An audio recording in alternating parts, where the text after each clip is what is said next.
put down that suitcase and breathe deep. It's time for a new episode of Truckin It, and I'm discussing sleep apnea on this episode.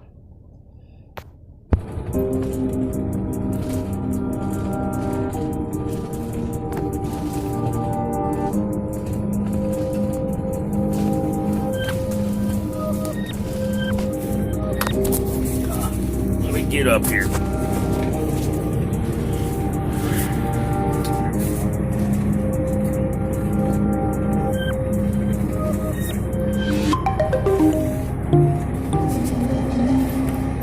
Gotta love LED flashlights. So friends and followers, welcome back to my channel. Greetings from the sleeper berth, and I hope y'all are doing amazingly well out there. Because on this episode of Truckin It, I need your feedback. Therefore, I need some comments down below. I need some thumbs ups. I need some thumbs down for those of y'all who like to do that, and I need y'all to pay attention to me because we're talking about something serious that affects a lot of truck drivers, and some of them don't even know they have it. So, let's talk about what I just went through over the last couple weeks as I start getting used to a new routine at bedtime. Right now.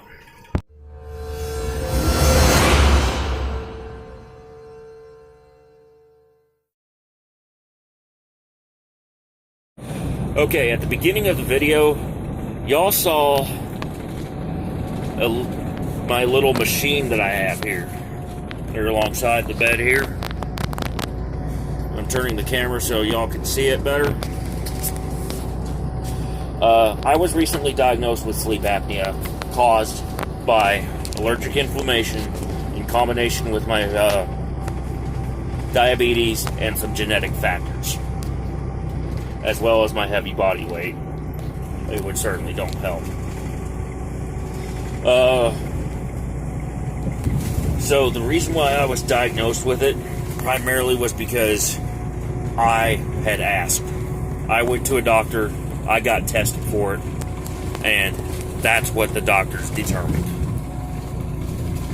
And that's just part of my routine diabetes therapy where I'm asking about this stuff, because my diabetes can affect a lot of things, not just my blood glucose. So, and by having it in combination with a severe mold allergy, it just made matters even worse. Person made it more likely for me to have that condition. Now, for some of y'all out there, this may be your situation as well. For others, not so much. So I would really like it if during those DOT physicals and those times you're getting checked out by your doctor, do not be shy about asking about your risk. Because for a lot of people, the risk is a lot higher than they think. And for that matter, I had a lot of risk factors going in that I didn't even know about. So that's why, again, I went to the doctor and got checked. I went through some questionnaires, some studies, and then a formal sleep study happened for a couple nights a few weeks ago, right here in my truck cab. And they were able to quickly determine that I was having trouble breathing at night. So then I went to a sleep specialist who then went through my options with me, and ultimately me and him both agreed upon the fact that CPAP was the best option. Now, for people who don't have allergies and who have just maybe one or two of the risk factors, there are other options available besides CPAP for sleep apnea therapy. Some of the items include radio frequency tonsil reduction, perhaps having your tonsils taken out. A lot of people do that when you head to their kids to ensure that they don't develop the condition as severely. Of course, you could also perhaps have some like new ultrasonic therapies that have come out, but those are primarily for mitigating snoring, which is a related condition, though not identical. Now, about traveling with CPAP, you do get a certification letter from the doctor when you rent or purchase your machine. And you'll need some accessories to go along with it. Now, my machine came with tubing, an AC-DC adapter, heated humidifier, and some other cool stuff. And I plan on getting an auxiliary battery in the next week or two to further enhance my therapy.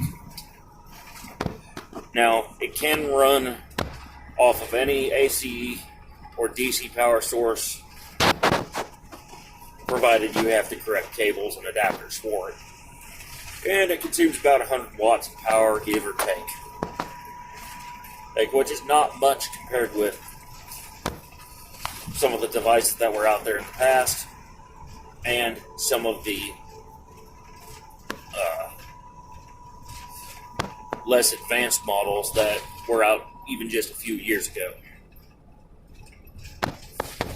And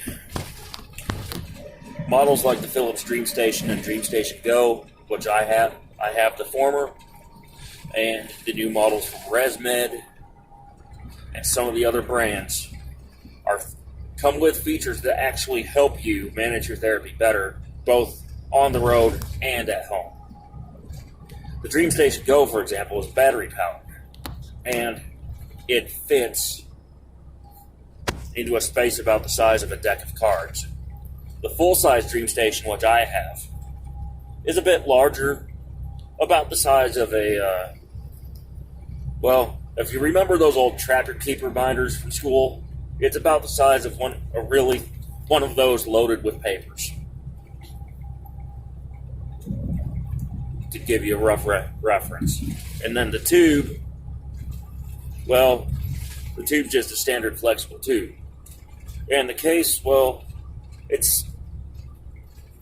is small enough to fit in a carry-on or be treated as a personal item on a plane. And a lot of trucks nowadays have plenty of storage for that and your other gear. And me personally, I am thankful that many of these device manufacturers are really listening to the needs of us. Because, quite frankly, I'll say it one more time, the truck makers don't even listen as effectively as these device manufacturers do. And I really would like to see anyone who has a medical condition like me to just be sure that they are safe when they're out on the road. So, my call to action is this. If you've got anything that's bothering you, I do not care what it is, in terms of like pain, aches, fatigue, coughs, colds, whatever, I would really like for you to just go and seek help. Don't be shy about just calling up somebody, talking with them, and especially in the case of a doctor, and finding out what you might or might not have. And for me personally, just because I did that, my life is looking a whole lot better as a driver. I'm Zach Bell. This is Truckin It. make sure you pass the dadgum physicals. And don't end up in a situation like I did a few weeks ago. And if you have any questions about CPAP therapy, diabetes therapy, life on the road, or anything like that you want to ask me, leave them in the comments below. Give me a thumbs up, hit the notification bell, and I'll see you down the road. Because until next time, we're going to make your best trip your next trip. So keep learning, keep thinking, and keep on trucking. Bye for now.